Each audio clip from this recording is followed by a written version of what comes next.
যেদিন আমাকে ঘুম থেকে ছেড়ে দেওয়া হয়, আজকে খোলামেলা বলছে এগুলো, আস্তে আস্তে সবই বলে দেবো ইনশাল্লাহ। আর এটাকে সুন্দর করে নাটক সাজানো হয়েছিল যে পারিবারিক কলহের কারণে আত্মগোপনে চলে গেছে। তো পারিবারিক কলহের কারণে আত্মগোপনে আমার সাথে আরো 4 জন কিভাবে গেল, আমার গাড়িও বা কিভাবে গেল। আর বাংলাদেশের গোয়েন্দা সংস্থার হেডকোয়ার্টারে আমার লাস্ট লোকেশন কিভাবে পাওয়া যায়, ম্যাপ কিভাবে ট্রেস হয়। যেদিন আমাকে ছাড়া হয়েছে ওই দিন আমাকে বলা হয়েছিল যে আমি যদি ঘুমিয়েও থাকি তবু আমাকে ঘুমের মধ্যেও মনিটর করার জন্য মানুষ থাকবে।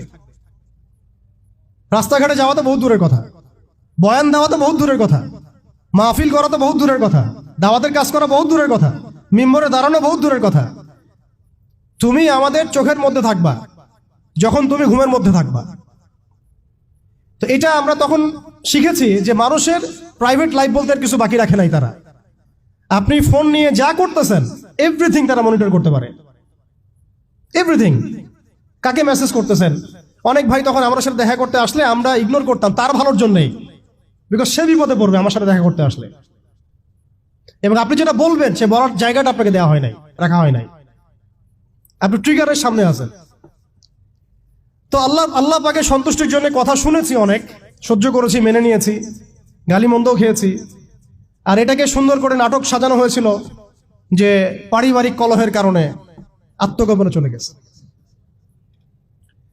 তো পারিবারিক কলহের কারণে আত্মগোপনে আমার সাথে আরো 4 জন কিভাবে গেল, আমার গাড়িও বা কিভাবে গেল। আর বাংলাদেশের গোয়েন্দা সংস্থার হেডকোয়ার্টারে আমার লাস্ট লোকেশন কিভাবে পাওয়া যায়, ম্যাপ কিভাবে ট্রেস হয়। মিডিয়া দিয়ে মানুষকে খাওয়ানো, এই কথাটা বলতে কি এখানে আসছি যে শুধুমাত্র টেকনোলজিক্যাল নিয়ন্ত্রণ ওদের কাছে আছে এমন না, ইভেন মিডিয়া দিয়ে তারা দিন রাইট নাও। এখন আপনারা এই মিডিয়াদেরকে খুব মাথায় তুলতেছেন, এখন কয়দিন আগে তারা ফ্যাসিস্টের পক্ষে ছিল, আজকে মনে করছেন সে আপনার দলে চলে আসছে।